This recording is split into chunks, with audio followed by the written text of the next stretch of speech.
Good morning MCL. नमस्कार दोस्तों, मैं मंगेश शेलार आपका होस्ट आज के इस एमसीएल ट्रेनिंग प्रोग्राम में आप सभी का तहे दिल से स्वागत करता हूं और आशा करता हूं कि आप सभी स्वस्थ और मस्त हैं। दोस्तों, आज के इस वेबिनार का शीर्षक है MCL producer organisation and its relevance in modern India.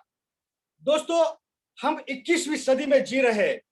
यहाँ पर काम करने के तौर तरीके, रंग ढंग, बिजनेस करने का तरीका सब कुछ बदल चुका है।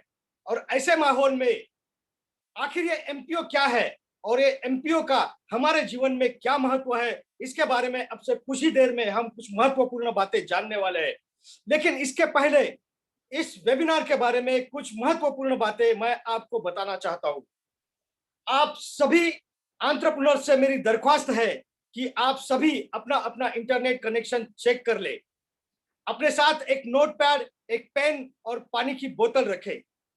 अगर इंटरनेट कनेक्शन या और किसी वजह से आपका यह ट्रेनिंग प्रोग्राम मिस होता है तो आपको बिल्कुल भी परेशान होने की जरूरत नहीं, बिकॉज यह प्रोग्राम खत्म होने के बाद तुरंत इसकी ऑडियो और वीडियो फाइल शेयर की जाएगी। आप सभी अपने अपने फ्रंट एंड कोऑर्डिनेटर से कांटेक्ट करके इस फाइल को हासिल कर सकते हैं। और एक महत्वपूर्ण बात, चैट बॉक्स में आप सभी के साथ एक लिंक शेयर की जाएगी, जिस लिंक के ऊपर जाकर आपको आपका फीडबैक हमें भेजना है। आपका फीडबैक हमारे लिए बहुत ही महत्वपूर्ण है। तो चलिए दोस्तों, इसी के साथ शुरुआत करते हैं एमबीए वीडियो के साथ।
दोस्तों, अभी मैं आपके सामने एमसीएल विजन, मिशन और प्लेज पढ़ूंगा। आप सभी से मेरा नम्र निवेदन है कि आप इसे मेरे साथ दोहराएं, जिसके लिए आप सभी के सामने एक स्क्रीन शेयर की जाएगी। तो चलिए दोस्तों, पढ़ते हैं एमसीएल के लिए शपथ। मैं Mangesh Shelar Meera clean fuels limited का सदस्य हूं और अपने पूरे होशो हवास में हमारे संगठन के मिशन और विजन को हासिल करने में इसे सफलता दिलाने की शपथ लेता हूं। मैं एमसीएल के प्रत्येक सदस्य के साथ अपने परिवार के सदस्य की तरह व्यवहार करूंगा और एमसीएल में कभी भी किसी भी सदस्य के साथ उसकी जाति, धर्म, नस्ल और लिंग के आधार पर भेदभाव नहीं करूंगा। मैं संगठन के मिशन को हासिल करने के लिए कड़ी मेहनत करूंगा और अपने संगठन को समृद्ध बनूंगा। मैं वादा करता हूं कि संगठन की संस्कृति की रक्षा करने के लिए सभी कर्तव्यों एवं जिम्मेदारियों को पूरी अखंडता, योग्यता और समर्पण के साथ पूरा करूंगा। मैं हमेशा एमसीएल के प्रमुख मूल्यों, नीति संहिता और आचार संहिता का पालन करूंगा। एमसीएल के प्रमुख मूल्यों, नीति संहिता और आचार संहिता के खिलाफ किसी भी तरह के गलत आचरण के लिए हर कार्रवाई के लिए तैयार रहूंगा। मैं न्यायोचित आदेशों का पूरी ईमानदारी के साथ पालन करने और काम में किसी भी तरह की चुनौती का सामना करने के लिए तैयार रहने का वादा करता हूं। एमसीएल विजन 2030 तक भारत को ईंधन के क्षेत्र में आत्मनिर्भर बनाना। लक्ष्य, एमसीएल एक ऐसी मूल्य श्रृंखला विकसित करने के लिए प्रतिबद्ध है जो ऊर्जा, पर्यावरण और आम लोगों को सशक्त बनाने के लिए समर्पित है। बुनियादी मूल्य, नवाचार, कुछ नया करना है तो पुराने तौर तरीकों से काम करना बंद करें। पर्यावरणवाद, अगर पर्यावरणवाद के हित में सोचना कोई सिद्धांत है तो इससे बेहतर सिद्धांत दूसरा नहीं हो सकता। देशभक्ति, यह केवल भावना की बात नहीं बल्कि अपने देशवासियों की सेवा करने की योग्यता की बात है। नैतिक आचार संहिता, निष्ठा, हम अपने व्यवसायों में निष्पक्ष, ईमानदार, पारदर्शी रहेंगे और हम केवल सही काम करेंगे, भले ही कोई भी आसपास न हो। जिम्मेदारी, हमें जो काम सौंपा गया है उसके लिए हम 100% उत्तरदायी होंगे। साथ ही हम अपने ग्राहक, कर्मचारी, सदस्य, पूर्तिकार और समुदाय सहित सभी हितधारकों के प्रति उत्तरदायी होंगे। अनुराग, हम हर कार्य को मन लगाकर पूरे ध्यान के साथ करेंगे ताकि हमारे उत्पादन, हमारे नवीनीकरण, हमारे परिचालन और व्यवसाय के काम में सबसे ऊंचा मानदंड और गुणवत्ता का पालन हो सके। आदर, अपने सभी हितधारकों के प्रति हम हमेशा विनम्र और भरोसेमंद बने रहेंगे ताकि अपने हर चरण में अपनी प्रगति कर सके। मानवता, हम अपने व्यवहार से यह दिखलाएंगे कि हमारा एक ही धर्म है, मानवता की सेवा। आचार संहिता, हमारे एमसीएल के मिशन को हासिल करने के लिए एमसीएल से जुड़े हर व्यक्ति को आजीवन इस आचार संहिता का पालन और प्रचार करना चाहिए। गोपनीयता अनुरक्षण, एमसीएल आपको बहुमूल्य जानकारी सिखाती है और बांटती है। उस गोपनीय जानकारियों को अपने परिवार के सदस्यों और करीबी दोस्तों सहित किसी भी व्यक्ति को नहीं बताना चाहिए। आपको जो डिजाइन, ड्राइंग और दस्तावेज बताए और दिए गए हैं उन्हें किसी भी व्यक्ति के साथ बांटने के लिए ईमेल न करें और ना ही इसकी फोटोकॉपी तैयार करें। जितनी जल्दी हो सके घमंड करना छोड़ दे, हमेशा शांत, विनम्र और सभ्य बने रहे। आलोचना, बुराई और परिवाद करना बंद कर दे। एमसीएल समुदाय में किसी भी व्यक्ति के बारे में बुरी बात न करे। एमसीएल के हितधारकों के बीच हर तरह के आर्थिक व्यवहार को लेकर हमेशा पारदर्शी बने रहे। याद रखें कि हमेशा धनराशि आपके द्वारा किए गए कष्ट की प्रतिफल होगी। किसी भी प्रकार के प्रतिस्पर्धी कारोबार, एमएलएम, धर्म या राजनीति को बढ़ावा देने वाली बातों की हमारे समुदाय में बिल्कुल भी अनुमति नहीं है। समय निष्ठा सफलता की कुंजी है। एमसीएल समुदाय द्वारा बुलाई गई हर बैठक के लिए सभी को समय पर उपस्थित रहना चाहिए। ज्येष्ठ और वरिष्ठ जनों के लिए आज्ञाकारी रहे। समुदाय के साथी सदस्यों, कनिष्ठों और महिलाओं की सुरक्षा करें। आपके साथ हर व्यक्ति को सुरक्षित महसूस होना चाहिए। वास्तविक और निष्ठावान प्रशंसा करें। हमेशा अपने आसपास के लोगों को उनके सकारात्मक गुणों की अन्वेषणा के माध्यम से प्रेरित करें और उन गुणों के बारे में सार्वजनिक रूप से प्रचार करें। समुदाय के साथी सदस्यों पर नजर रखें। यदि आपको कोई सदस्य नियमों का उल्लंघन करता हुआ नजर आता है तो कृपया इसे लिखित रूप से प्रशासन की जानकारी में लाने से न हिचकिचाए। उल्लंघन करने वालों को सख्ती से दंडित, निलंबित, निष्कासित किया जाएगा। तो चलिए दोस्तों, इसी के साथ आगे बढ़ते हैं एमसीएल परंपरा के अनुसार आज के इस थॉट के साथ। और आज का ये थॉट है, जीवन में सबसे बड़ी खुशी उस काम को करने में है जिसे लोग कहते हैं कि आप नहीं कर सकते। जी हाँ दोस्तों, ऐसे चैलेंजेस ही हमें कुछ करने की प्रेरणा देते हैं और ऐसा ही कुछ हमारे आने वाले स्पीकर के साथ भी हुआ। इंडियन इंस्टीट्यूट ऑफ पेट्रोलियम में जब उन्हें यह पता चला कि पर्याप्त संसाधनों के बावजूद हमारा देश ओपेक कंट्रीज के सामने अपने ईंधन की जरूरत पूरी करने के लिए झोली फैलाकर खड़ा है, तभी उन्हें अपने जीवन का लक्ष्य मिला और वो लक्ष्य था भारत को ईंधन के क्षेत्र में आत्मनिर्भर बनाने का। लेकिन जब इन्होंने अपना यह लक्ष्य बाकी के साथ शेयर किया, तब पूरी दुनिया ने इसे नामुमकिन करार दे दिया। इस नामुमकिन चीज को मुमकिन बनाने के लिए उन्होंने कई सारी कठिनाइयों से झगड़ा किया है, कई नाकामियों को उन्होंने झेला है, अपने वैयक्तिक सुखों को उन्होंने बाजू में रखा है, लेकिन डर कर पीछे मुड़े नहीं और वो आगे बढ़ते ही रहे। छोटी छोटी चीजों में सफलता पाने के लिए उन्होंने कई कई रातों की नींद खोई है, जिसके परिणाम स्वरूप आज पूरे भारतवर्ष में 15 से ज्यादा एमसीएल के प्रोजेक्ट के निर्माण का कार्यारंभ हो चुका है। दोस्तों, इस संघर्षमय जीवन में उन्होंने कई सारी उपलब्धियां पाई है, लेकिन अपनी कहानियों से लोगों के दिलों में उन्होंने जो स्थान पाया है वह उपलब्धि सभी से विशेष है। और ऐसी एक प्रेरणादायी कहानी लेकर आज फिर एक बार वह हमारे बीच यहाँ पर मौजूद है। तो दोस्तों, आप लोगों का ज्यादा समय न लेते हुए मैं इस मंच पर उन्हें आमंत्रित करना चाहता हूं, तो जोरदार तालियों के साथ स्वागत कीजिए। आपके सामने आ रही है technocrat, young and dynamic personality, executive director of MCL, miss Prachi Dhole. Thank you. नमस्कार, एक बार फिर से एमसीएल के इस वेबिनार में मैं आप सबका स्वागत करती हूँ। तो चलिए बढ़ते आज के वेबिनार सेशन की ओर। आज के कुछ ही दिन पहले यानी 11 जुलाई को पूरे दुनिया में वर्ल्ड पॉपुलेशन डे यानी जागतिक आबादी दिन जो है वो हम सबने सेलिब्रेट किया। अभी जागतिक आबादी दिन जो था तो जब इसी तारीख को यानी 11 जुलाई को 1987 में ऐसे हुआ कि पूरी पृथ्वी में जो ह्यूमन पॉपुलेशन है वो 500 करोड़ तक पहुंच गई।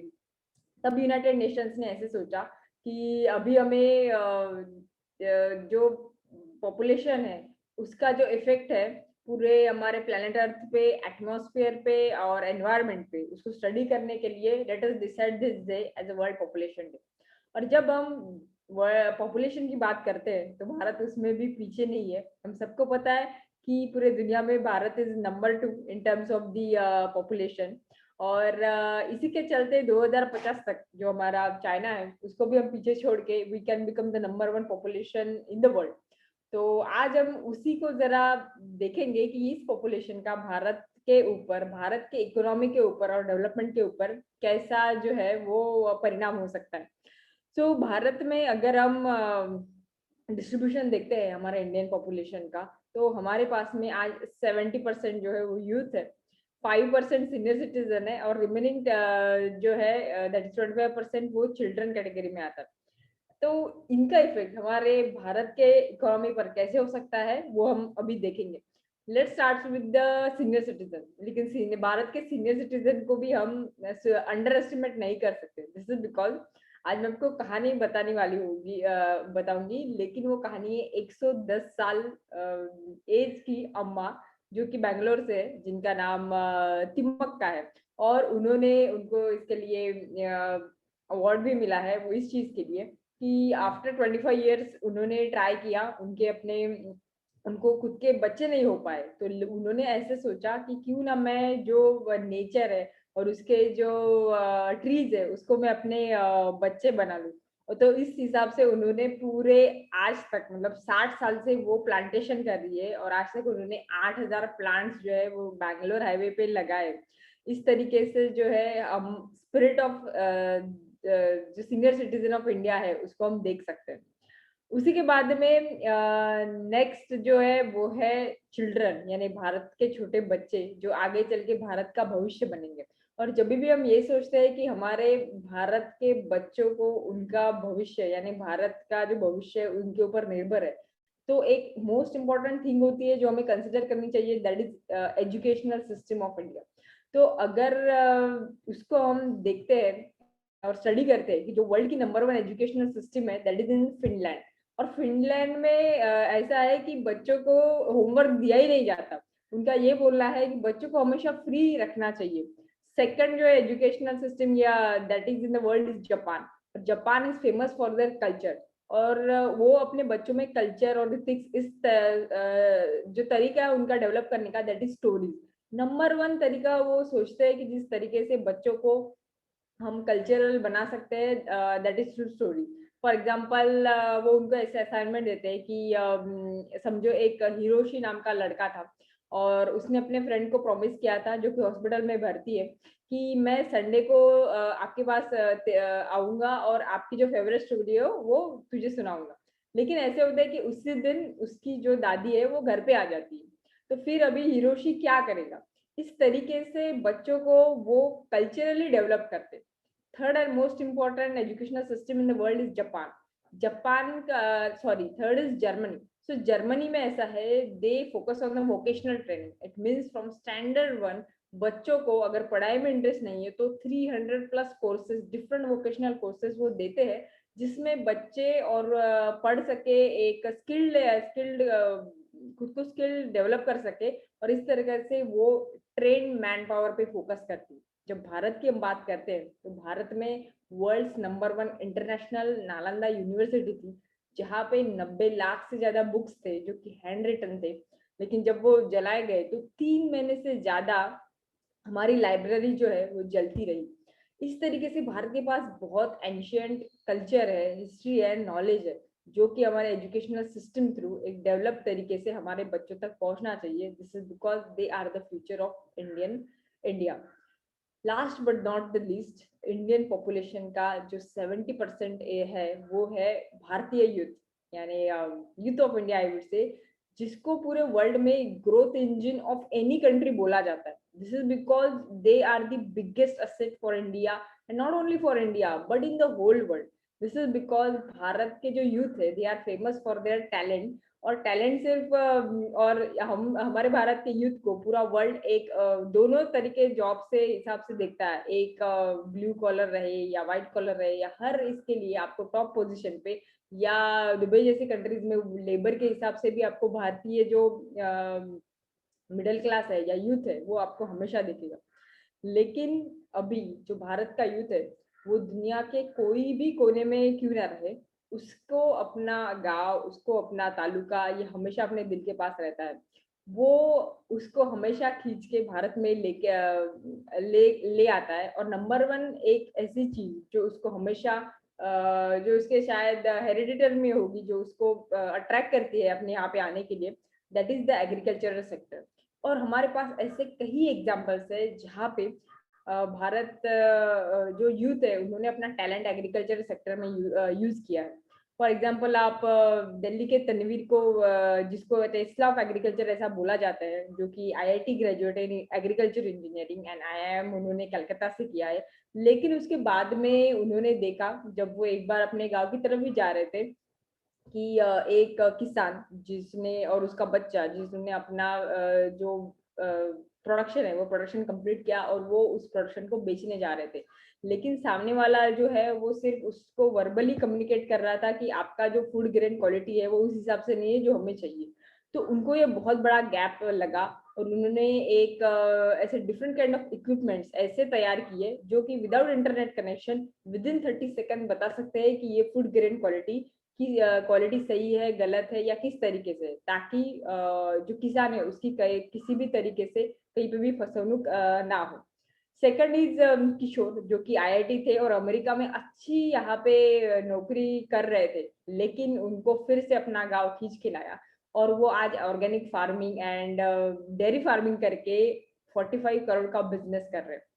थर्ड जिनकी मैं बात करना चाह रही हूँ वो है लातूर के दत्ता पाटिल, जिन्होंने, Latur is famous for the drought conditions, और जब यहाँ से टैंकर्स भेजे जा रहे थे ट्रेन से लातूर के लिए, तो उन्होंने सीएसआर फंड जनरेट करके 1/10 ऑफ कॉस्ट पे एक कैनल बनाया और वो कैनल से अपने एरिया का, अपना गांव का, लातूर का जो है पानी की समस्या उन्होंने दूर की।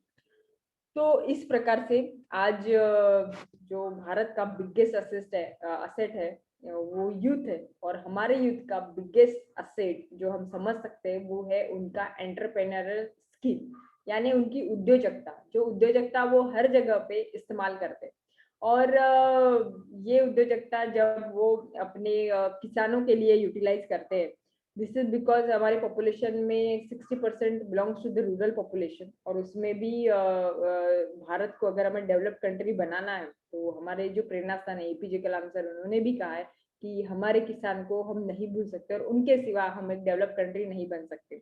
तो इसी किसान और उनकी संगठना यानी फार्मर प्रोड्यूसर ऑर्गेनाइजेशन का योगदान भारत को डेवलप कंट्री के में बनाने के लिए कैसे रहेगा, ये समझने के लिए अभी मैं एक ऐसे व्यक्ति को बुलाना चाहूंगी जिन्होंने भारत के किसानों की प्रोड्यूसर ऑर्गेनाइजेशन को एक प्लेटफॉर्म दिया, जिस प्लेटफॉर्म पे हर तरह का टैलेंट इस्तेमाल कर सके, चाहे वो इंजीनियर हो, डॉक्टर हो, एक ग्रेजुएट हो या इवन 10th स्टैंडर्ड हो, लेकिन उसका टैलेंट हम किस तरीके से एक किसानों को समृद्ध बनाने के लिए यूटिलाइज कर सकते हैं, ये जिन्होंने समझा और ये समझ के जिन्होंने एक ऐसा बिजनेस मॉडल बनाया जिस बिजनेस मॉडल पे एक ही ऑब्जेक्टिव है कि जो भी किसान हमारी एमसीएल प्रोड्यूसर ऑर्गेनाइजेशन से निगडित है उसकी उसकी जो लाइफस्टाइल है, उसकी जो वैल्यू है वो बढ़े, और जो भी वो काम कर रहा है उससे उसकी 5,000 10,000 आमदनी MCL producer organisation through per month उसको मिले।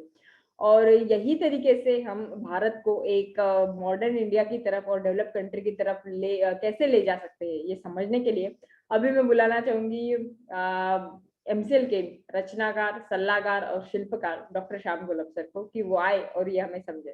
Thank you. नमस्कार, गुड मॉर्निंग। क्या मेरी स्क्रीन विजिबल है? Yes sir. Okay, thank you very much. So नमस्ते, मैं डॉक्टर श्याम गोलब फिर से एक बार आपका इस ट्रेनिंग सेशन में स्वागत करता हूँ। मैं आशा करता हूँ कि आप सब लोग स्वस्थ हैं और आप अपने साथ अपने परिवार का, यानी घर का परिवार और एमसीएल परिवार दोनों का ख्याल रख रहे हैं। मैं ये भी आशा करता हूँ कि आप सभी लोग 1 घंटा बहुत अच्छी एक्सरसाइज कर रहे हो, अपने हार्ट को, अपने लंग को मजबूत कर रहे हो और अपनी इम्यूनिटी को बढ़ा रहे हो। चलिए शुरुआत करते हैं आज के टॉपिक के साथ, एमसीएल प्रोड्यूसर ऑर्गेनाइजेशन। मुझे ऐसा लगता है कि आपके मन में और बहुत सारे लोग में कई सारे क्वेश्चन, सवाल इसके बारे में हो सकते हैं। लोग ऐसा सोच सकते हैं कि जब हमारे पास इतना अच्छा बिजनेस मॉडल है, हम फैक्ट्री तैयार करने वाले, हम इतना अच्छा उत्पादन करने वाले हैं, और उत्पादन भी कैसा, सीएनजी का, ऐसे दिन में कि जब पेट्रोल डीजल 100 के ऊपर है और हम ऐसे सीएनजी का निर्माण करेंगे जिसके ऊपर 2 व्हीलर से लेके 4 व्हीलर, सभी पेट्रोल डीजल की सभी गाड़ियां, बस तक सभी गाड़ियां चलेगी। ऐसा ऐसा फ्यूल, ऐसा सीएनजी की जहां जो ट्रैक्टर के लिए भी चलेगा, ट्रक के लिए भी चलेगा। घर घर की रसोई में हम लोग एलपीजी को रिप्लेस कर पाएंगे। हर इंडस्ट्री को जो फ्यूल आज इस्तेमाल होता है उसको हम लोग रिप्लेस कर पाएंगे। तो इतना अच्छा अगर हमारा बिजनेस मॉडल है, इतनी अच्छी हमारी फैक्ट्री, इतना सब कुछ है, तो पूरा फोकस पहले फैक्ट्री पे देना चाहिए। पहले हम लोग फैक्ट्री लगानी चाहिए, प्रोडक्ट्स बेचने चाहिए, और उसके बाद ये सब कुछ जो एमपीओ का प्रमोशन है, मेंबरशिप है, इसके बारे में सोचना चाहिए। क्योंकि अभी जिस तालुका में हम लोग ये कर रहे हैं वहां दिखाने के लिए कुछ है भी नहीं, तो क्यों हम लोग इसमें समय बर्बाद करें, ऐसा लग सकता है।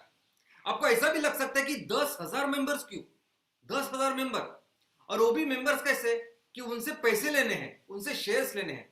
तो ऐसा तो नहीं कि हम लोग ये पैसे ले रहे हैं और उसी से प्रोजेक्ट लगा रहे हैं, या ऐसे कुछ स्कीम, या सब कुछ एक मार्केटिंग का तरीका तो नहीं कि इतने सारे लोग आते हैं, बात करते हैं और ये सब करके चले जाते हैं। ऐसा कुछ है क्या? हमारे पूरे इस बिजनेस मॉडल में इस एमपीओ का क्या रिलीवेंस है, क्या महत्व है? क्यों करें हम लोग ये एमसीएल प्रोड्यूसर ऑर्गेनाइजेशन? क्यों बनाए 10,000 लोगों का इतना बड़ा संगठन एक तालुका में बिजनेस के पहले? तो चलिए समझते हैं। दोस्तों, हमें अपने क्षेत्र को पहले समझना पड़ेगा, किस क्षेत्र में हम लोग काम कर रहे हैं। दोस्तों, हम जिस क्षेत्र में काम कर रहे हैं उस क्षेत्र का नाम है तेल और प्राकृतिक gas. Oil and natural gas. क्या आपको पता है जब से औद्योगिक क्रांति हुई है, इंडस्ट्रियलाइजेशन शुरू हुआ है, तब से लेके आज तक पूरी दुनिया में सभी बिजनेसेस में सबसे बड़ा क्षेत्र अगर कोई है तो वो है तेल। पूरी दुनिया में सबसे ज्यादा माल जो बेचा जाता है वो है तेल। पूरी दुनिया में सबसे ज्यादा टर्नओवर अगर कोई किसी क्षेत्र का है तो वो है तेल। दुनिया के किसी भी कोने में जाइए, जो कंपनी आज तेल या ऊर्जा में काम करती है वो वहां की पहली सारी कंपनियों में होती है। किसी भी देश में चले जाइए, पहले 5 और 10 नंबर में जो बड़ी बड़ी कंपनियां होती है वो इस सेक्टर में काम करती है, जिस सेक्टर का नाम है ऑयल एंड गैस। दोस्तों, दुनिया में सबसे ज्यादा इन्वेस्टमेंट, निवेश अगर कुछ होता है तो वो है ये क्षेत्र, ऑयल एंड गैस। साधारण सी अगर हमारी रिफाइनरी की बात करें तो 40,000 50,000 करोड़ की साधारण रिफाइनरी लगती है। कोई भी निवेशक, कोई भी इन्वेस्टर अगर किसी जगह, किसी देश में अगर ऑयल एंड गैस में इन्वेस्ट करता है तो रिफाइनरी और बाजू का सब इंफ्रास्ट्रक्चर लेके जब 1 लाख करोड़ से ज्यादा उसको वहां निवेश करना होता है तो वहां के गवर्नमेंट के साथ मिलके ये इन्वेस्टमेंट होती है, क्योंकि वहां के सरकारें भी उनको आश्वस्त करती है कि आप यहां निवेश कर सकते हैं, आपकी इन्वेस्टमेंट बेकार नहीं जाएगी, हम लोग आपको पूरी तरह से सपोर्ट करेंगे। तो इतनी बड़ी मात्रा में इस क्षेत्र में पूरी दुनिया में निवेश होता है दोस्तों। और हम लोग सिर्फ क्रूड ऑयल और क्रूड से निकलता है पेट्रोल, डीजल, एलपीजी, केरोसिन, इसकी बात कर रहे हैं, लेकिन व्हाट अबाउट पेट्रोकेमिकल इंडस्ट्री? क्या आपको पता है कितनी बड़ी बड़ी इंडस्ट्रीज इस पेट्रोकेमिकल प्रोडक्ट से बनती है? क्या आपको पता है जो रबर निकलता है उससे टायर कंपनी, कितनी बड़ी बड़ी टायर कंपनीज है? क्या आपको पता है कि उससे जो फर्टिलाइजर निकलता है, कितनी बड़ी बड़ी फर्टिलाइजर की इंडस्ट्रीज है, कितनी बड़ी बड़ी पेंट की इंडस्ट्रीज है, और ऐसे बहुत सारी पेट्रोकेमिकल इंडस्ट्रीज है कि जहां पूरी दुनिया में बहुत बड़ा इन्वेस्टमेंट होता है। यहां तक कि हमारी नंबर वन, हमारे देश की नंबर 1 कंपनी जो रिलायंस है, उसका अभी तक जो ब्रेड एंड बटर है, जो पेट्रोकेमिकल प्रोडक्ट्स ही है, वो इसमें ही प्राइमरीली काम करती है। तो दोस्तों, इतना बड़ा ये सेक्टर है। ये जो ऑयल है ये सोने से भी ज्यादा कीमती है। अगर आपके पास सोना नहीं तो कुछ फर्क नहीं पड़ेगा, लेकिन आपके यहां रसोई में गैस चाहिए ही चाहिए, आपके वाहन में ईंधन चाहिए ही चाहिए कि जिसकी वजह से आप कुछ कर पाए। अगर ये ईंधन नहीं है तो आप एक ही जगह पे रहोगे, आप बढ़ ही नहीं सकते। अगर आपके देश का भी विकास करना है तो आपका देश भी इस फ्यूल में, इस ईंधन में आत्मनिर्भर होना चाहिए, स्वावलंबन उसमें होना चाहिए। आज की तारीख में अगर दुनिया में डेवलप्ड और डेवलपिंग नेशंस, ऐसे 2 अगर आप कैटेगरीज देखोगे तो भी इसके ऊपर है कि कौन सा देश फ्यूल में, ईंधन में आत्मनिर्भर है। इसलिए हर देश उसमें आत्मनिर्भर होने की कोशिश करता है। और जो हमारे जैसे देश है वो इतना सारा पैसा जब वहां ये तेल, ये ऑयल एंड गैस परचेस करने के लिए लगाते हैं तो हमारे विकास के लिए पैसा बहुत कम बचता है। और वो बाकी के देश जो इसमें आत्मनिर्भर है वो पूरा पैसा, पूरा अपना जो निवेश है वो विकास के कामों के लिए लगा देते हैं। दोस्तों, तेल ऐसी चीज है ना कि आपने एक बार इस्तेमाल किया तो खत्म हो गए, बार बार आपको ये तेल चाहिए। पूरी दुनिया में आज के तारीख में भी जो 80% बिजली बनती है ना, वो भी इस तेल, प्राकृतिक गैस, इस कोयले से बनती है, इस खनिज ईंधनों से बनती है। इवन हमारे देश में भी 70 से 75% जो बिजली हम लोग इस्तेमाल करते हैं ना, वो भी इससे ही बनती है। इतना इंपॉर्टेंट, इतना महत्व है इस तेल का। और क्या आपको पता है इस तेल की हिस्ट्री क्या है? दोस्तों, अगर आप सुनोगे तो आपको ताज्जुब होगा कि दुनिया के बहुत बड़े बड़े युद्ध इस तेल के लिए हुए। मराठी में एक किताब है जिसका नाम है हा तेल नावाचा इतिहास आहे, यानी अगर हिंदी में उसका अनुवाद करें तो इसका नाम होगा ये तेल नाम का इतिहास है। और ये गिरीश कुबेर करके एक ऑथर है जिन्होंने ये किताब लिखी है। उन्होंने तेल की खोज से लेके इस तेल के जो अभी तक जो युद्ध हुए, ईरान इराक का जो युद्ध हुआ 92 का, वहां उन्होंने लिखा है कि जो विश्व युद्ध भी हुए ना, वो सिर्फ और सिर्फ तेल के लिए हुए हैं। तो आप समझ सकते हैं कि ये तेल ऐसी चीज है कि जिसने पूरी दुनिया के जो देश है उसको 2 हिस्सों में बांटा, और 2 हिस्से अपने आप में लड़ रहे हैं। किसके लिए? तेल के लिए। और ये वो तेल है दोस्तों।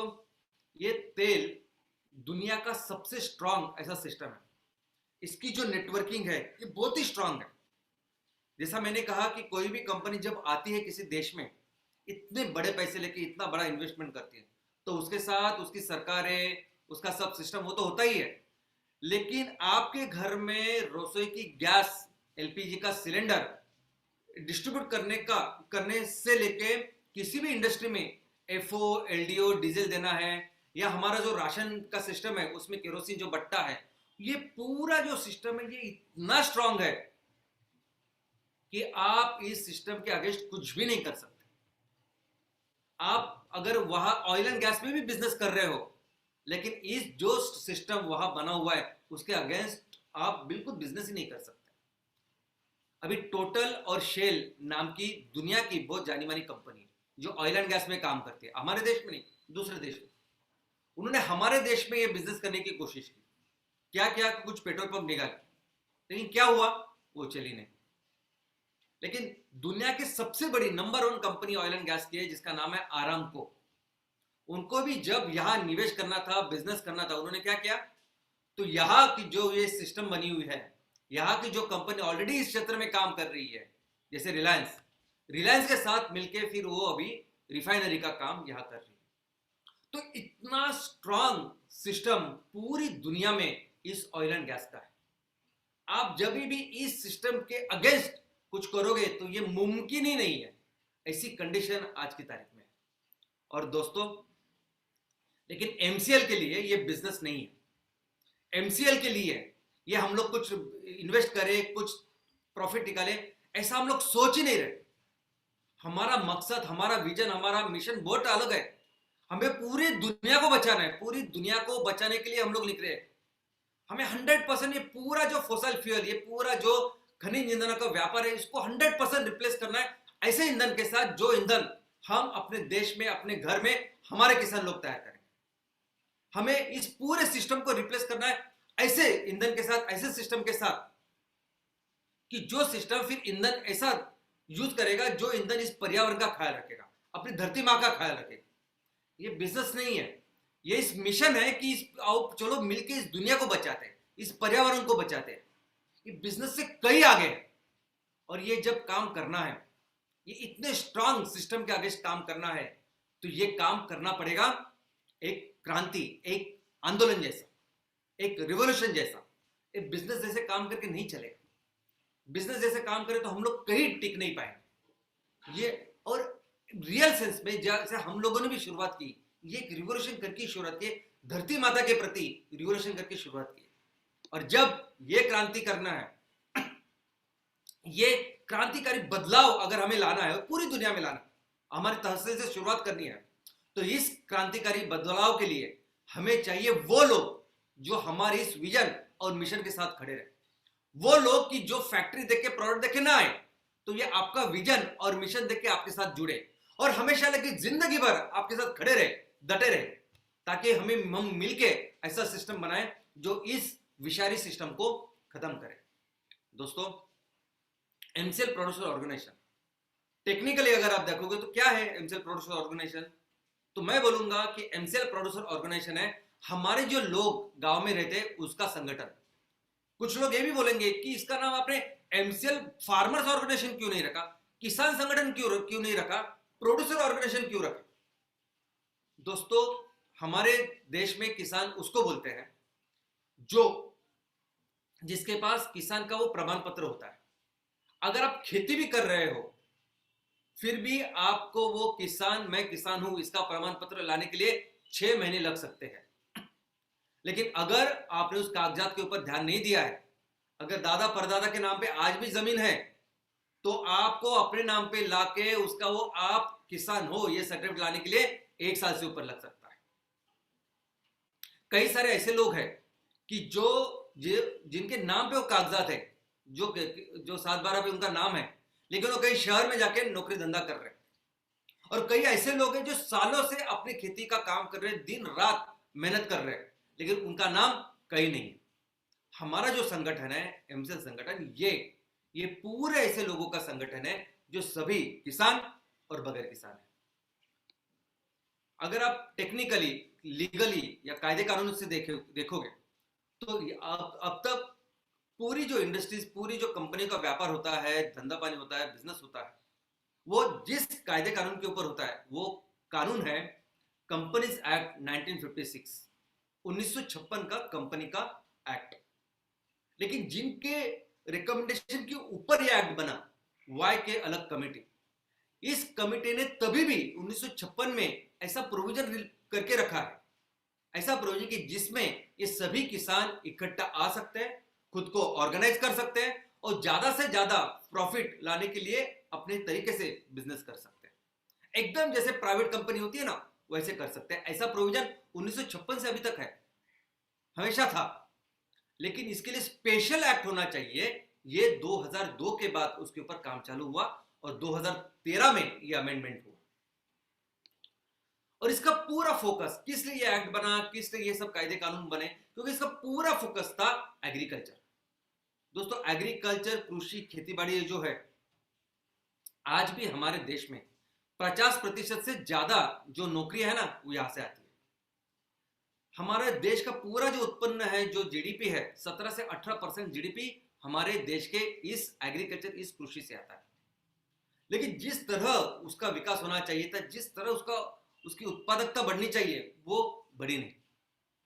तो बेसिक ऑब्जेक्टिव यही है कि हम इस कायदे को ऐसी तरह से इंप्लीमेंट करें कि हमारे जो किसान है, हमारी जो खेतीबाड़ी है, हमारा जो कृषि है, उसका उत्पादन बढ़े, ज्यादा से ज्यादा पैसे, ज्यादा से ज्यादा मुनाफा हमारे किसानों को मिले।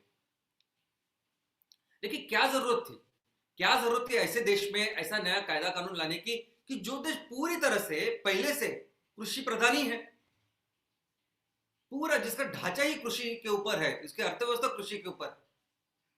दोस्तों, आज तक हमारे देश में जो भी बिजनेसेस होते हैं ना, वो दो कैटेगरी में होते हैं। एक होता है कोऑपरेटिव, सहकार क्षेत्र, और दूसरा होता है कॉर्पोरेट, कंपनी जैसा क्षेत्र। लेकिन ये दोनों के क्षेत्र में खेती से रिलेटेड, कृषि से रिलेटेड उतना विकास हुआ नहीं। सबसे पहले कोऑपरेटिव सिस्टम यानी सहकार सिस्टम, सहकार क्षेत्र ही हमारे देश को आगे लेके जाएगा। ये सोच बहुत पहले से है। जब अंग्रेज यहां थे, आजादी के पहले भी इसके ऊपर कायदे कानून बनाए गए थे कि सहकार क्षेत्र को बढ़ना चाहिए। जब हम लोग आजाद हुए, उसके बाद भी पूरा फोकस इसके ऊपर था। हमारे सभी पंचक वार्षिक योजना में प्राथमिकता है ये सहकार क्षेत्र में बिजनेस करना, सहकार क्षेत्र में कृषि को बढ़ाना, और उसका फायदा भी हुआ। इनिशियली में अगर आप देखोगे शुरुआत में, तो जिस राज्य ने इसका व्यवस्थित उपयोग किया, वो राज्य आगे निकल गए। महाराष्ट्र, गुजरात, बाकी के, उन्होंने कृषि क्षेत्र का विकास किया। बहुत सारी कोऑपरेटिव संगठन उन्होंने स्थापन की, कंपनियां शुरुआत हुई, कारखाने शुरुआत हुई और उसका विकास हुआ। लेकिन जिन लोगों ने ये सब चालू किया, उन लोगों ने फिर उस क्षेत्र का प्रतिनिधित्व भी किया। यहां तक वो इतने आगे गए कि उन्होंने पूरे राज्य का प्रतिनिधित्व किया। तो उनके बाद जो लोग आए, उन्होंने ये पूरे संस्था को, ये बिजनेस, प्रॉफिट, विकास, डेवलपमेंट कम और सोशल, राजनीति, पॉलिटिक्स, उसके अड्डे बनाए। और दूसरी एक सिस्टम थी कि ये कोऑपरेटिव सिस्टम के ऊपर कंट्रोल होता है गवर्नमेंट का ऑफिसर इसके ऊपर काम करते हैं। तो अगर मैं पावर में आता हूं, मेरी पार्टी पावर में आती है, तो कैसे मैं इन सभी संस्थाओं का उपयोग करूं हमारे पॉलिटिकल करियर के लिए, उसके वो लोग सोचने लगे। और ये पूरा जो सिस्टम था वो बर्बाद हो गया। और जिस कृषि क्षेत्र का जैसे विकास होना चाहिए तो वैसा हुआ नहीं। और कॉर्पोरेट सिस्टम मैंने क्या, तो कॉर्पोरेट सिस्टम मैंने वही सिस्टम जो अंग्रेजों ने किया। अंग्रेज कौन थे? अंग्रेज कोई वो राजे लोग नहीं आए थे कि ये काम करने के लिए, वो तो कंपनी थी। और उन्होंने क्या किया कि हमें जो रॉ मटेरियल चाहिए, हमारे इंग्लैंड में जो फैक्ट्री है उनके लिए जो रॉ मटेरियल है, वहां उन्होंने यहाँ इस वजह से एग्रीकल्चर करवाया, वैसे बंदर को विकसित किया और पूरा रॉ मटेरियल वहां लेके गए जो चाहिए वो, और वहां का माल यहाँ आके बेचने लगे। हम लोग कितना ज्यादा से ज्यादा प्रॉफिट कर सकते, बस यही फोकस उनका रहा। उन्होंने यहाँ के लोगों का, यहाँ के जो एग्रीकल्चर वो सिस्टम था, उसको बिल्कुल जिसको देखा ही नहीं। जो कुछ कम्युनिकेशन उन्होंने किया, जो कुछ ट्रांसपोर्टेशन किया ना, अपने फायदे के लिए किया। दोस्तों, ऐसे ही करते हैं कॉर्पोरेट सिस्टम में। कैसे होता है कि मैं इतना पैसा डालूं तो मुझे इतना मिलना चाहिए, मुझे वहां के लोगों को, वहां के आजू बाजू जो सोशल है उसमें ज्यादा फर्क नहीं, ज्यादा इंटरेस्ट नहीं करते। ये कॉर्पोरेट लोग कृषि में काम नहीं करते, क्योंकि उनको सिर्फ एक होती है, एक फैक्ट्री चाहिए, फैक्ट्री में इतना उत्पादन होना चाहिए और माल बेचना चाहिए, उनको कुछ लेना देना ही नहीं होता ऐसी सब चीजों से। और ये होता है कॉर्पोरेट सिस्टम। इसीलिए कृषि को बढ़ावा देने के लिए दोनों का, ये जो दो सिस्टम से आज तक कंपनियां चल रही है, बिजनेस चल रही है, दोनों से अच्छी अच्छी चीजें निकाल के, बुरी बुरी चीजें हटा के जो बना, जो कायदा कानून बना, उसको कहते हैं प्रोड्यूसर्स कंपनी एक्ट। तो इसका एक ही उद्देश्य है, एक ही लक्ष्य है कि इस एग्रीकल्चर को, इस कृषि को बढ़ाना, इसका ज्यादा से ज्यादा उत्पादन करना, इससे ज्यादा से ज्यादा विकास करना है। और दोस्तों एमसीएल का भी मिशन वही है ना। एमसीएल का तो ये मिशन है, ये हम लोग सोचते हैं, हमारी ये सोच है कि ये जो पूरा कुदरत ने हमको दिया है, प्रकृति ने दिया है, भगवान ने दिया है ना, ये कंपलसरी, ये हमें ऐसा सोचना चाहिए ना कि बहुत मेहनत करके हम लोगों ने इसको कमाया है, बहुत मेहनत करके। मैं तो ये सोचता हूँ कि आप ऐसा सोचो कि आप बहुत मेहनत कर रहे हो, पैसा कमा रहे हो, और कहीं पहाड़ पे भी ऐसे अपने 10-20 गुंठा जमीन लिए तो भी कैसे आपको आप हरी भरी करते हो, क्योंकि आपका मेहनत का पैसा लगा होता है। तो आप जो भी जमीन लेते हो ना, उसके ऊपर बहुत मेहनत करते हो और उसको विकसित करते हो। मैं सोचता हूँ कि भगवान ने, कुदरत ने अगर इतना सब कुछ दिया है रेडीमेड, तो समझो कि आपने बहुत मेहनत करके खरीदी है जमीन, बहुत मेहनत करके आपके खुद के पैसे लगे, और सोचो कि एक एक इंच के ऊपर कैसे ज्यादा से ज्यादा उत्पादन आए, कैसे ज्यादा से ज्यादा फायदा हमारे भाइयों को, हमारे किसानों को हो, और कैसे ये आबादी, ये हम लोग इसको विकसित कर पाए। इस तरीके से काम करना ही एमसीएल का मिशन है, एमपीओ का मिशन है। इनफैक्ट इसीलिए हम लोग हर ग्राम पंचायत में हम एक प्रोजेक्ट की शुरुआत कर, चाहे वो ग्राम पंचायत कुछ दूर पहाड़ पे हो, चाहे वो ग्राम पंचायत समुद्र के बाजू में हो, चाहे वो ग्राम पंचायत जंगल में हो, पूरे आदिवासी हो, चाहे वो ग्राम पंचायत रेगिस्तान में हो, चाहे वो ऐसी जगह पे हो कि जहां खेती बिल्कुल मुमकिन नहीं है। हर ग्राम पंचायत में हमें एमसीएल विलेज प्रोजेक्ट लगाना है। उसका क्या उद्देश्य है कि हर गांव में हम लोग क्या एक्टिविटी कर सकते हैं एग्रीकल्चर से रिलेटेड, क्योंकि एग्रीकल्चर सिर्फ खेती करना नहीं ना, उसके साथ पशुपालन कर सकते, कुछ तो कर सकते हैं, और इतना सब कुछ दिया है। तो हर ग्राम पंचायत में कैसे हम लोग बिजनेसेस करें, कैसे हमारे लोगों को एक अच्छी आमदनी करके दे, उसको, वो काम, वही हमारा उद्देश्य है। इसीलिए हर ग्राम पंचायत में हम लोगों ने एमवीपी की प्रोजेक्ट शुरुआत की है। अब इस एमवीपी को, एमपीओ को कैसे डेवलप करें, इसका एक प्रोसेस इस कायदे में दिया है। उन्होंने कहा कि जहां आपको ये डेवलपमेंट करना है, जिस क्षेत्र का आपको विकास करना है, पहले तो क्षेत्र आइडेंटिफाई करें, कौन सा तालुका है, कौन से गांव। उसके बाद देखिए कि उस गांव में क्या परिस्थिति है, आज किसान कौन से कंडीशन में रहते हैं, कौन से कंडीशन में वो कृषि या खेतीबाड़ी करते हैं, और फिर देखिए कि कौन सी चीजें हमें करनी है इस गांव की, इस किसान की, इस खेती की डेवलपमेंट करने के लिए। फिर इस विषय में जो एक्सपर्ट होते हैं, जो विशेषज्ञ होते हैं, उनको बुलाए, उनको लेके एक रिपोर्ट बनाइए कि किस तरह से हम लोग इस गांव में इसका विकास कर सकते हैं, कैसे ज्यादा आमदनी लोगों को प्राप्त करके दे सकते हैं। और कुछ बेसलाइन इंडिकेटर्स रखिए कि जैसा अगर आपके यहाँ धान आता है तो आज धान इतना आता है पर हेक्टर, पर एकड़, तो उसका इतना आना चाहिए, इतने लोग आज एम्प्लॉयड है तो वो इतने होने चाहिए। ऐसे इंडिकेटर्स तैयार कीजिए, और उसके हिसाब से जो इंटरवेंशन करना है, जो काम करना है, उसके हिसाब से एक बिजनेस का प्लान तैयार कीजिए प्रॉपर, जिस बिजनेस प्लान में पूरी तरह से डिटेलिंग हो कि हम लोग क्या करने वाले हैं, क्या होगा गांव का आगे, कैसे विजन दिखेगा, कैसे आगे हम लोग तरक्की करेंगे। और ये वहां के गांव वालों को, जिन लोगों के लिए आप करना चाहते हैं ना, कम से कम 10% लोगों के जाके समझाइए, आप उनसे सलाह मशवरा कीजिए, उनका विचार विमर्श करके उनके भी सजेशन दीजिए, और बिजनेस प्लान को फाइनल कीजिए।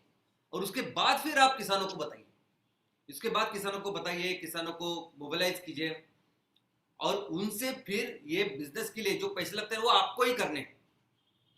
इस कायदे में लिखा, एक तो पूरे किसानों को ये प्लान बताने के लिए आप सभी का इस्तेमाल कर सकते हैं, पैम्पलेट बना सकते हैं, वीडियो बना सकते हैं, सेमिनार कर सकते हैं, मीटिंग्स कर सकते हैं, सब कुछ करें, लेकिन पैसे आपको जमा करने, इकट्ठा करने। तो सभी मेंबर्स से पैसा लीजिए, लोन लीजिए, जो चाहिए, जैसे आपको करता है वो पैसे लीजिए, और फिर फैक्ट्री की शुरुआत कीजिए, बिजनेस की शुरुआत कीजिए, जो भी आप करना चाहते हैं, और वो बिजनेस पूरा करने के बाद फिर सोचिए कि क्या क्या असेसमेंट हुआ, मीन कैसे हम लोगों ने जो सोचा था कि हमें ये तरक्की करनी है, ये आगे जाके करना है, ये हुआ क्या, ये सब असेसमेंट ऑडिट कीजिए और इस तरह से इस प्रोसेस को कंप्लीट कीजिए। जैसे ये कायदा कानून ये बना, उसके बाद हर राज्य में हजारों ये प्रोड्यूसर कंपनी तैयार, हजारों। और जिस तरह से जो हमारी सोच होती है ना कि इसके तहत मुझे गवर्नमेंट की कुछ सब्सिडी मिलेगी, इसके तहत मुझे कुछ बैंक का लोन मिलेगा, बस यही सोच। अभी उसको कैसे रिपे करे, क्या करे, वो कुछ ज्यादा नहीं, बस इसी के लिए अभी महाराष्ट्र में 2500 से ज्यादा ये फार्मर प्रोड्यूसर ऑर्गेनाइजेशन है। लेकिन अगर आप इनको पूछेंगे कि क्या बिजनेस प्लान है आपका, जब ये रजिस्टर करते हैं ना, तब उनके सब्जेक्ट्स में अगर आप देखोगे कि क्या कौन सा बिजनेस करने वाले हैं ये जो आरओसी में रजिस्टर करते हैं, तो देखोगे तो उसमें 25 बिजनेस लिखे होते हैं। हम दूध का धंधा भी करेंगे, हम ऑर्गेनिक फार्मिंग करेंगे, हम मधुमक्खी का पालन करेंगे, हम लोग धान का काम करेंगे, ये सब कुछ उसमें लिखा होता है। और होता कुछ नहीं है, सिर्फ लोन लेके फिर वही एनपीए करना किसानों के ऊपर, या बाकी जो कुछ है कर्जा बढ़ाना। दोस्तों, ऐसा हम लोग नहीं करने वाले। एमपीओ का जो भी काम आज हम लोग कर रहे हैं, हमारा पूरा ब्लूप्रिंट, हमारा पूरा रोड मैप आज की तारीख में रेडी, क्या करने वाले हैं, कैसे करने वाले हैं, कहां तक जाना है, क्या बिजनेस के इंडिकेटर से कितना टर्नओवर, कितना प्रॉफिट, ये पूरा ध्यान में रख के सोच के ही हम लोगों ने काम की शुरुआत की। ये जो एमपीओ है, ये प्रोड्यूसर ऑर्गेनाइजेशन, इसके कुछ तत्व होते हैं जिसके तत्व के आधार पर ये चलती है। Number 1, open and voluntary membership, कोई भी इसका मेंबर बन सकता है, खुद से बन सकता है। दूसरा, इसको चलाएगा कौन, तो इसको वही चलाएगा, ये सभी जो लोग हैं एमपीओ मेंबर, वो अपने इस समुदाय से डायरेक्टर का चुनाव करेंगे, हर साल डायरेक्टर को चुनेंगे, और वो जो चुने हुए लोग हैं इनके मेंबर्स के, वही इस संगठन को चलाएंगे। और सबसे अच्छी बात यह है कि इस एमपीओ में, इस प्रोड्यूसर ऑर्गेनाइजेशन में, आपके पास अगर 1 शेयर है, 5 शेयर है, या आपके पास 10,000 शेयर है, कितने भी शेयर होने दीजिए, एक आदमी एक वोट, वो शेयर के बराबर नहीं। इस तरह से वो लोग चुनते हैं। तीसरा, कंपलसरी इकोनॉमिक पार्टिसिपेशन, यानी अगर आपको मेंबर होना है तो आपको कंपलसरी इसके भागधारक, शेयर होल्डर बनना है। चौथा प्रिंसिपल, ऑटोनॉमी, इंडिपेंडेंस। जैसे मैंने कहा कि सहकार क्षेत्र का कंट्रोल था, अभी गवर्नमेंट का कंट्रोल होता है सहकार क्षेत्र के ऊपर अलग अलग तरह से, लेकिन ये जो संगठन है, ये पूरी तरह से काम करेगा किसी प्राइवेट कंपनी के जैसे, पूरी तरह से अपना अपना, उसमें कोई गवर्नमेंट का कोई इंटरफेरेंस नहीं रहेगा। 5th, education, training and information, जो भी इसके मेंबर्स है उनको आप एजुकेट करना जरूरी है, ट्रेनिंग देना जरूरी है, उनके साथ नए नए जो इंफॉर्मेशन है, नई नई जो बाजार में टेक्नोलॉजी की डेवलपमेंट होती है, वो हमारे लोगों के साथ आप शेयर करना जरूरी है। 6th, कि अगर अलग अलग एमपीओज है, अलग अलग प्रोड्यूसर ऑर्गेनाइजेशन है, वो एक साथ मिलके बिजनेस को बढ़ा सकते हैं। एक किसान संगठन दूसरे किसान संगठन का मेंबर हो सकता है। और सबसे इंपॉर्टेंट कि आपको समाज के लिए काम करना है। जो भी काम करोगे, जो भी बिजनेस इस प्रोड्यूसर ऑर्गेनाइजेशन, इस फार्मर प्रोड्यूसर ऑर्गेनाइजेशन में आप करोगे, तो आपको अपने समाज के बारे में सोचना है, ये इंपॉर्टेंट है। तो और इसमें कौन से सर्विस आप दे सकते हो, चलो देखते हैं। एक तो कायदे में लिखा है कि आपको ये सब सर्विसेज देनी चाहिए। कायदे में तो ये लिखा है कि आप सब कुछ दो, सब सर्विसेज दे सकते हो, सब काम कर सकते हो जो कृषि क्षेत्र के विकास के लिए जरूरी है। तो ये जो क्षेत्र है जो कायदे में लिखा है, और एमसीएल, एमपीओ लोगों को देने वाली, ये आप देखिए। Number 1, financial services. अब हमारे एमसीएल परिवार का ही जो सोच है कि किसी के ऊपर कर्जा नहीं होना चाहिए, इसलिए हम लोग जो तहसील लेवल के हमारे जो एंटरप्रेनर है, ग्राम पंचायत लेवल के जो एंटरप्रेनर, उसको कोई लोन करा के नहीं दे रहे, सब लोग सब पैसे हम अरेंज करा के देने वाले हैं। वैसे ही हमारे जो किसान लोग हैं, जो हमारे मेंबर्स हैं, जो कुछ बिजनेस करेंगे, उनको भी जो जरूरतें लगेगी ना, उनके लिए जो पैसे का इंतजाम हम करेंगे, एमसीएल करेंगे, कोई भी लोन उनके सर पे नहीं रहेगा। दूसरा, खेती के लिए जो इनपुट सप्लाई होता है, यानी बीज होते हैं, फर्टिलाइजर होता है, इंसेक्टिसाइड होता है, ये सभी जरूरतों को भी हम लोग सप्लाई करेंगे हमारे लोगों के लिए। प्रोक्योरमेंट एंड पैकेजिंग, जो भी किसान उत्पादन करेंगे, वो सभी उत्पादनों को, उसके प्रॉपर लॉजिस्टिक, उसका ट्रांसपोर्टेशन, उसको एक जगह रखना, ये सभी काम भी हमारा एमपीओ करेगा। मार्केटिंग सर्विसेज, जो भी काम करेंगे, इनफैक्ट हमारी तो शुरुआत होगी इस मार्केट से। हम लोग लोगों को बोलेंगे आप ये काम अच्छी तरह से करो कि हम लोग इसको बेच सकते हैं, ऐसा मार्गदर्शन भी करेंगे और 100% मार्केटिंग की व्यवस्था करेंगे। इंश्योरेंस सर्विसेज, जो भी चीजें हम लोग तैयार करेंगे उसके लिए, जैसे प्राइवेट फैक्ट्री में अपने मालों का इंश्योरेंस होता है, वैसे हम अपने धन का, अपने उत्पादनों का इंश्योरेंस करेंगे। टेक्नोलॉजी, इसमें बेहतर से बेहतर टेक्नोलॉजी जब आएगी तब हम अपने लोगों को, अपने मेंबर्स को इसको देंगे। और जो भी मांगता है, जो भी चाहिए इस बिजनेस को डेवलप करने के लिए, हम एग्रीकल्चर को एक बिजनेस के स्वरूप से देखें।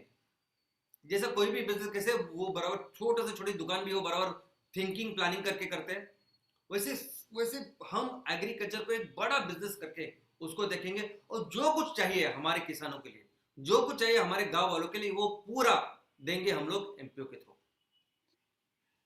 लेकिन इससे भी आगे जाके देखो, इससे भी आगे जाके जो कायदे कानून में नहीं है, ये काम हम लोग करने वाले हैं। और वो काम क्या है कि हमें अपने गांव में, अपने देश में ये उद्योजकता, ये जो सोच है ना, ये जो संस्कृति है, उसको बढ़ावा देना है, उसको बड़ा करना है। क्योंकि क्या हो रहा है कि ये जो अंग्रेज यहाँ इतने साल रह के राज करके चले गए ना, इन्होंने हमारी मानसिकता बदल दी है। गुलामी की मानसिकता, नौकरी की मानसिकता आज भी हमारे यहाँ है। लेकिन हम ये एक आंदोलन हमें गांव में करना है। हर एमपीओ मेंबर हमारा उद्योजक होना चाहिए। वो उद्योजक जैसे उसने काम करना चाहिए। हम लोग कहते हैं कि आप खुद को एक इंडिपेंडेंट ऐसा उद्योजक समझो। क्या चाहिए आपको, कैसे चाहिए, हमको पूछे, हम आपको देंगे, पूरा सपोर्ट हम आपको देंगे। अगर आप खेती कर रहे हो तो 100% ऑर्गेनिक खेती करो। 100% ऑर्गेनिक खेती करने के लिए जो चीज चाहिए ना, वो हम देंगे। आपका पूरा माल हम लोग लेंगे। लेकिन जो चीज नॉर्मली केमिकल फार्मिंग से मिलती है, उससे ज्यादा पैसे मिलेंगे अगर आप ऑर्गेनिक फार्मिंग करोगे और आपकी इनकम बढ़ेगी। अगर आपके पास बंजर जमीन है, कुछ नहीं कर रहे आप, तो ये धान, ये बायोमास आप करिए और उसका भी हम लोग परचेस करेंगे और आपको इनकम चालू हो जाएगी। और आप ऐसे कि आपके पास जमीन ही नहीं, अगर आपके पास बिल्कुल जमीन है तो कम से कम 2 4 5 गाय आप उसका पालन कीजिए, मधुमक्खी का कुछ काम कीजिए, और ऐसा कुछ काम कीजिए जो आप कर सकते हैं। पूरे मार्केटिंग हम लोग करेंगे, आपको जो कुछ चीज है वो हम उसकी व्यवस्था करेंगे। और एमसीएल इको फ्रेंडली प्रोडक्ट्स, ऐसे कोई प्रोडक्ट्स अगर आप निर्माण करते हैं कि जो इस पेट्रोकेमिकल प्रोडक्ट को रिप्लेस कर सकते हैं, ऐसी सब चीजों की व्यवस्था आप करिए, हम लोग उसकी मार्केटिंग करेंगे। तो एमपीए तो वो कायदे कानून में जो लोग है उससे बढ़कर हम लोग, हमारी सोच है। हम तो चाहते हैं कि आप सभी लोग, सभी जो एमपीए 10,000 जो मेंबर है ना, 10,000 उद्योजक बन के काम करें। कैसे मैं अपने घर का इनकम बढ़ाऊं, क्या काम कर सकता हूं, और आपको क्या चाहिए हमें बताइए, एज ए एमपीओ बताइए, हम लोग आपको प्रोवाइड करेंगे। यही सबसे इंपॉर्टेंट काम हम कर रहे हैं कि हर एमपीओ मेंबर को एक उद्योजक बनाना। और दोस्तों, इसके सोशल बेनिफिट, ये तो हमारा फोकस है कि हम समाज के लिए क्या करने होंगे। इस एमपीओ के प्रति, एमपीओ के थ्रू ये एमसीएल बिजनेस को जब हम लोग बड़ा कर रहे हैं, तो हमारे सिर्फ फैक्ट्री में कम से कम 1200 से 2000 लोग तो हमें डायरेक्ट सैलरी से लगने वाले हैं।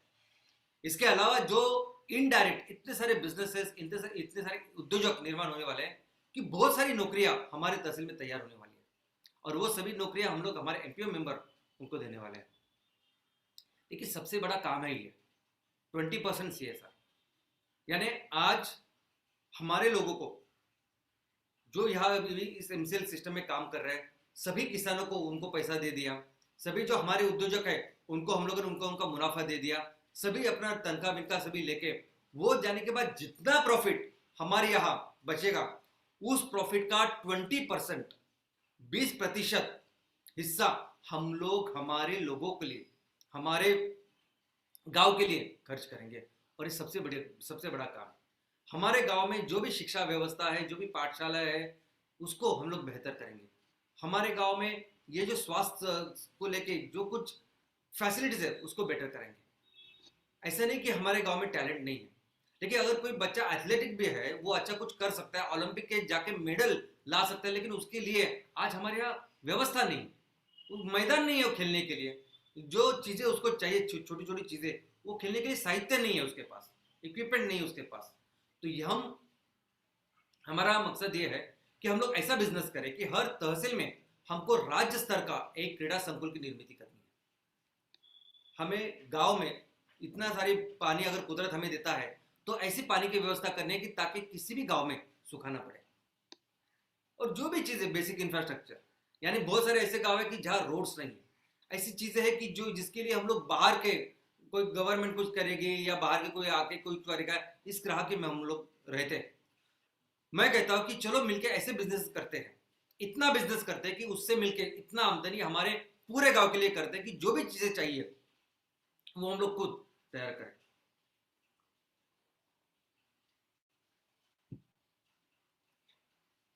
शेयर मनी, ये बहुत सवाल होता है कि आप लोगों से पैसे ले रहे, शेयर्स ले रहे। दोस्तों एक तो बात है ये है कि ये कंपलसरी है। आप एमपीओ के लीगली कायदे से भी आप सभासद बन ही नहीं सकते, मेंबर बन ही नहीं सकते जब तक आप उसके शेयर होल्डर नहीं है, जब तक आप उसके शेयर्स नहीं लेते, जब तक वो शेयर्स आपके नाम पे नहीं। नंबर 1। दूसरा क्या बाकी की कंपनी करती है कि आपसे सब पैसे इकट्ठा करते हैं और ऊपर से लोन लेते हैं और फिर वो बिजनेस व्यवसाय चालू करते हैं। यानी एक तो आप अगर मेंबर हो उस कंपनी के, उस प्रोड्यूसर ऑर्गेनाइजेशन के, तो आपने पैसे तो दिए, शेयर तो लिए, ऊपर से आपके सर पे जरा लोन भी चढ़ता। जैसे बिजनेस होता है वो कम हो जाएगा, वो अलग बात है। एमसीएल क्या करेगी आप सोचो, एमपीओ क्या कर रही है आप सोचो। हम लोग तो पूरे सर्विसेज देने ही वाले, उससे ज्यादा हमने सोचा है हमारे मेंबर्स के लिए। कंपलसरी एक आंदोलन जैसे हम लोग हर घर में कम से कम इतनी आमदनी जानी चाहिए, हर घर में 5,000, 8,000, 10,000, 15,000 जाना चाहिए, जितना पॉसिबल है उतना मिलना चाहिए। ये हमारा आंदोलन तो रहेगा ही, उसके लिए पूरा काम तो हम लोग करेंगे। लेकिन इसके आगे क्या करें आप देखिए, इसके लिए कोई कर्जा नहीं होगा, कोई लोन नहीं होगा। ऊपर से ये सारे पैसे हम लोग आपके यहाँ के तहसील की जो स्टार्टअप है, जो बायोफ्यूल स्टार्टअप है, उसमें ये पैसा डालेंगे और आपको उसके शेयर देंगे फेस वैल्यू के ऊपर। यानी जो मिनिमम शेयर रहता है ना 1 रुपए का, जो उसके मालिक को भी 1 रुपए का मिलता है, वो भी आपको देंगे 1 रुपए से सभी मेंबर्स को देंगे। और ये बहुत अच्छी बात है। 1 रुपए से तो उस वेंचर कैपिटलिस्ट और एंजल इन्वेस्टर को भी नहीं मिलते, उनको भी थोड़ा सा चढ़ा के ही देते हैं।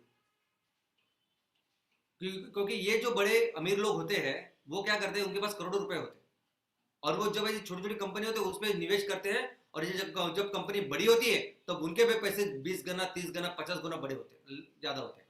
और ये अपॉर्चुनिटी ये सिर्फ उनके लिए होती है जिनके पास बहुत सारे पैसे होते हैं।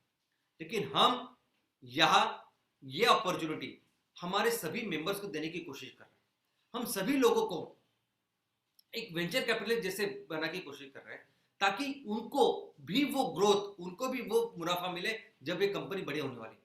हमें पता है कि हमारे यहाँ कम से कम 100 टन माल तैयार करके बेचना है, और 100 टन का माल अगर जब तैयार करके बेचेंगे ना, तब आपके कंपनी का शेयर कम से कम 100 रुपया होने वाला है।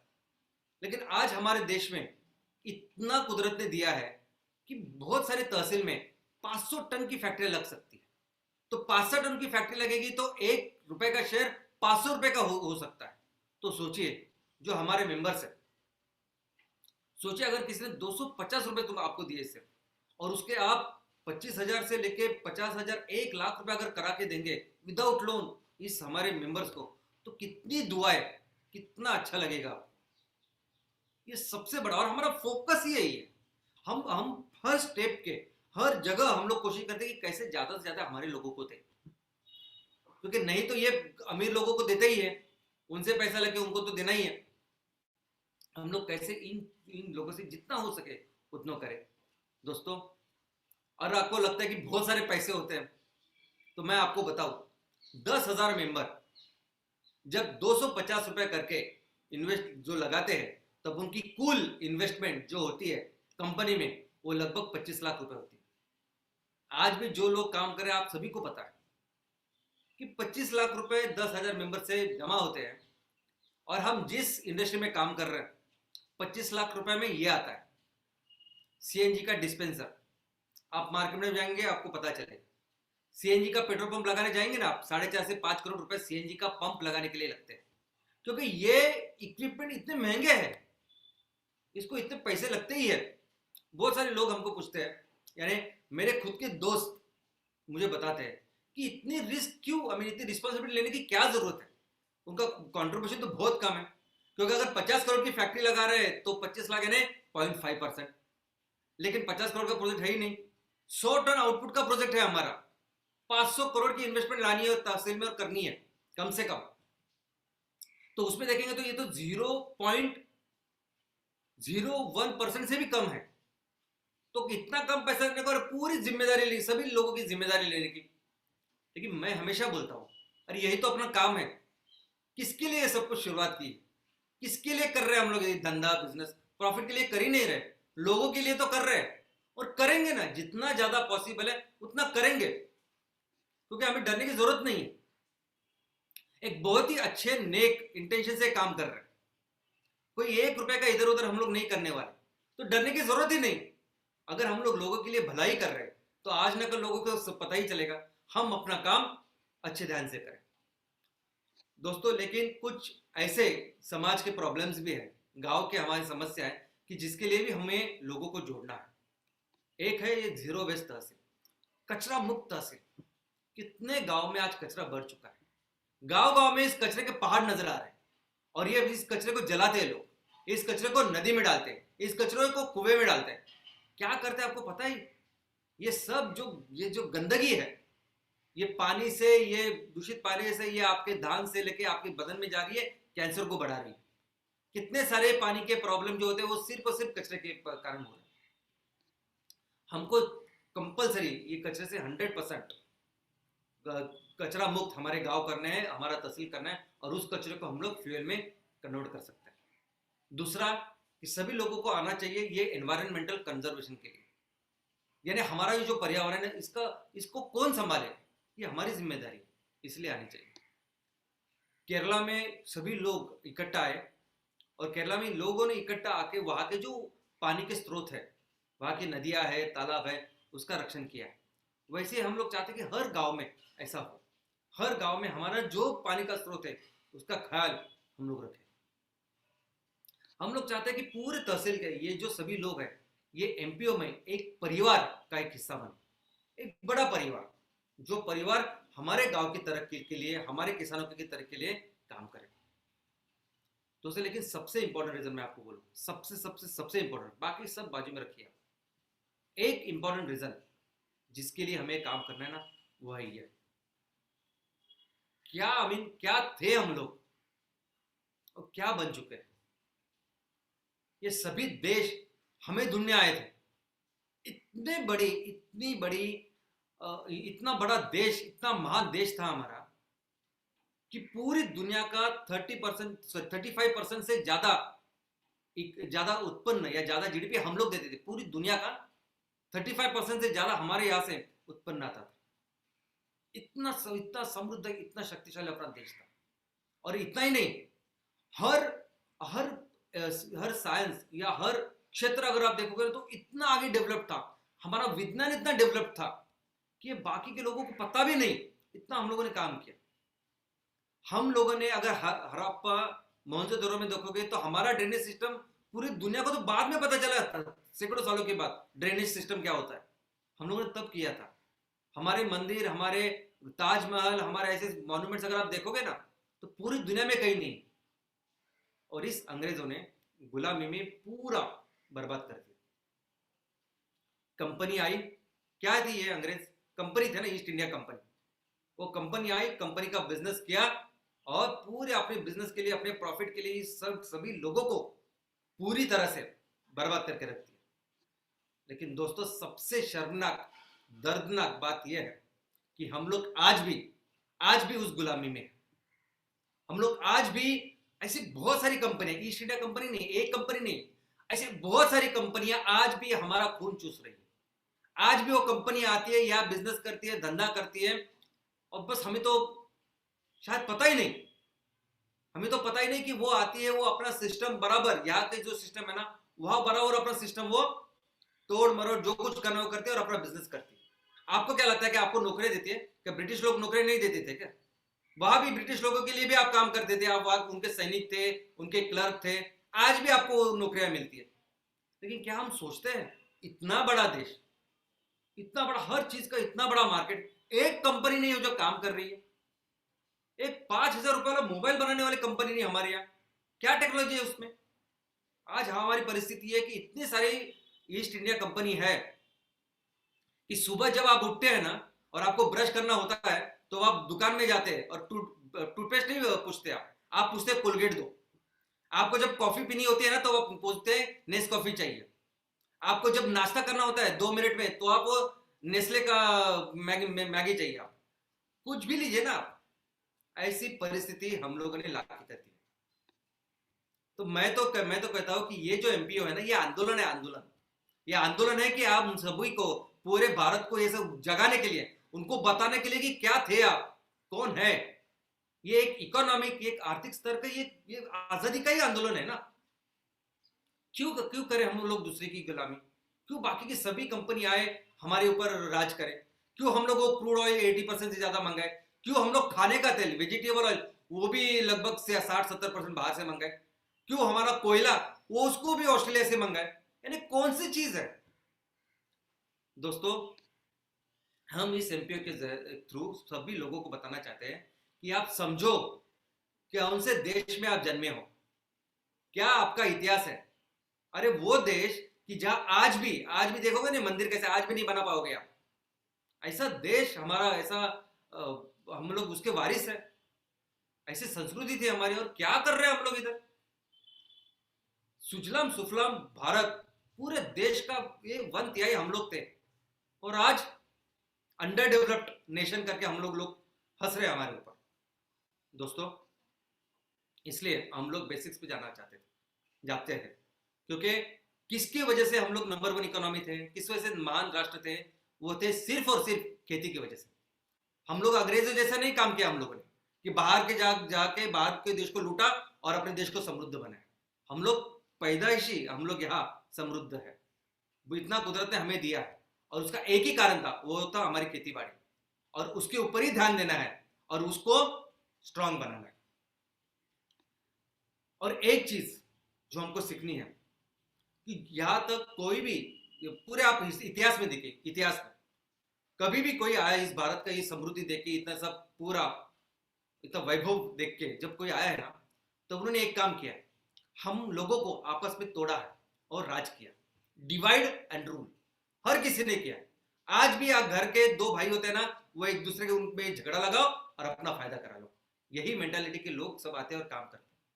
हमें इस मेंटालिटी से भी बाहर निकालना, हमें अपने तहसील में ना एक ऐसे समाज, एक ऐसे बड़े परिवार का निर्माण करना है ना कि जो एकदम इकट्ठा रहे हमारे किसानों के लिए, इकट्ठा रहे हमारे देश के लिए, हमारे गांव के लिए। जो भी काम करना है ना हम लोग करेंगे। हम अपने तहसील को, हमारे जो ईंधन लगता है ना, हम उसमें स्वयं पूर्ण करेंगे। किसको अगर नौकरी चाहिए, अच्छा इनकम चाहिए ना, तो हम मेहनत करेंगे और करेंगे। हमारे गांव को अगर कुछ लगता है, रास्ते चाहिए, पानी चाहिए, बीज चाहिए, कुछ चाहिए ना, हम लोग करेंगे। ऐसे प्रॉपर सुजलाम सुफलाम गांव का निर्माण करने के लिए एक बड़ा परिवार जिसमें सभी लोग इकट्ठा एक भाई समान रह रहे, ऐसे काम करें। और ये करने के लिए ना हमें चाहिए ये एमपीओ। दोस्तों, हमें आगे जाके ऐसा काम करना है ना कि किसी की हिम्मत नहीं होनी चाहिए कि हमारे गांव, हमारे तहसील में आके धंधा करने की। और ये काम अगर जब करना है ना, तो आपको ऐसे लोग लगेंगे ना कि जो आपके विजन और मिशन को देख के आपके साथ चलेंगे। वो ये प्रोडक्ट फैक्ट्री वगैरह नहीं, ये आपको देखेंगे कि क्या लेके चल रहे हैं आप। मैं चाहता हूं कि एमपीओ वो मूवमेंट का नाम, एमपीओ वो है कि जो आप सभी के, आप इस विजन मिशन को, ऐसे लोगों को इकट्ठा करेगा। वो लोग जो जिंदगी तक, आखिरी तक आपका साथ देंगे और अपने तहसील को फिर से सुजलाम और सुफलाम बनाएंगे। और एमपीओ का एक ही काम है कि हमारा जो राजा है ना, उसको फिर से बहुत बलशाली बनाओ। और एक ही राजा, और वो राजा है एक किसान राजा। बस उसका ख्याल रखते हैं, उसको ज्यादा से ज्यादा उसको मदद करते हैं, और वो हमारे देश को फिर से सुजलाम सुफलाम बनाएगा, नंबर 1 बनाएगा। Thank you.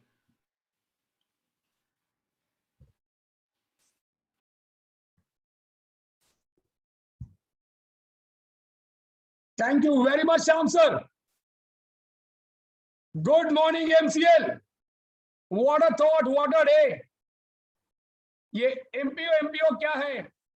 ये सवाल जिन के भी दिमाग में था, उसका इतनी सरलता से और तरलता से हमें जवाब मिल चुका है। श्याम सर की यही खासियत है। कुछ दिनों पहले इसी मंच पर आकर उन्होंने पूरे एमसीएल फैमिली को समझाया था कि कैसे टेक्नोलॉजी मैटर करती है। टेक्नोलॉजी एक कॉम्प्लेक्स सब्जेक्ट जिसको आसान बनाया। एमपीओ जो शायद गवर्नमेंट की तरफ से आया हुआ एक इतना चौड़ी किताब है, वो पूरी किताब को उन्होंने आज इतनी सिंप्लीफाइड रीति से हमको समझाया है कि हमें समझ में आ गया है कि रास्ता उन्नति का कैसे जाता है। और सामने जो आपके दिख रहा है, द फार्मर इज किंग, और उसे हमें सर्व करना है। तो उसके लिए जो रास्ता है वो एमसीएल एमपीओ है। इसलिए श्याम सर ने जो एमपीओ के कॉन्सेप्ट को इस देश भर में शुरू किया है। तो याद रखिए कि जब तक इस एमपीओ को हम भारत के 600 तालुकास और 6 लाख गांव तक लेके जाते नहीं है, 600 तालुकास, तब तक हमें चुप नहीं बैठना है। और हम इस मंच से एमसीएल पब्लिक की तरफ से श्याम सर को आश्वस्त करते हैं कि ये जो एमपीओ का थॉट है ये और सरलता से तरलता से पूरे गांव गांव में जाएगा। यस, श्याम सर ने एमबीपी भी इसी वजह से समझाया था, एमपीओ भी आज आपको समझाया है। तो MCL family is a blessed family to have a leader like, a vision like doctor Shyam sir. Thank you once again and thank you Prachi ma'am. One more story, one more inspiration. You are the source of inspiration for all of us. और आज ये inspiration ये MCL revolution करके दिखाएगा। तो yes, मैं हर बार कहता हूं, आज भी कहूंगा कि आपको इस देश की मिट्टी का वास्ता है और एमसीएल एमको ही सुजलाम का रास्ता है।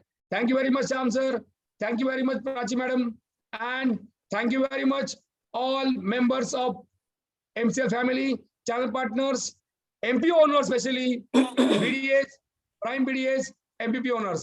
Thanks a lot. Thanks everybody. स्वस्थ रहिए, सुरक्षित रहिए और तालुका का नाम आगे करिए।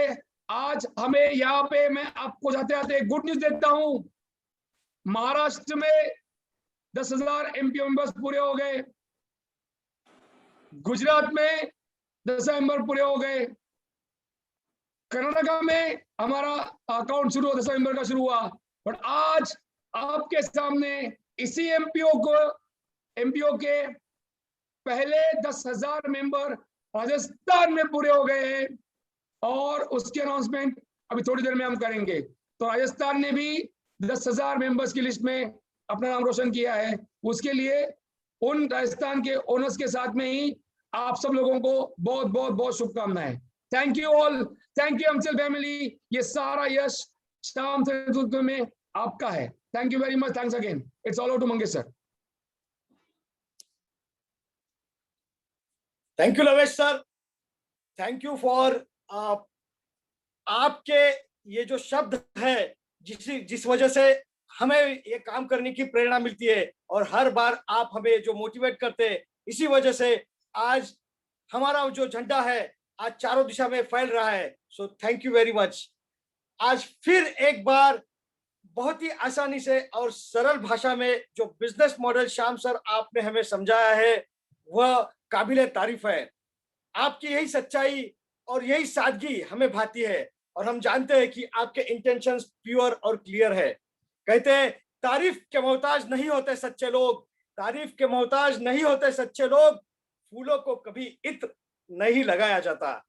So thank you very much Shyam sir, thank you for your inputs and Prachi ma'am, thank you very much.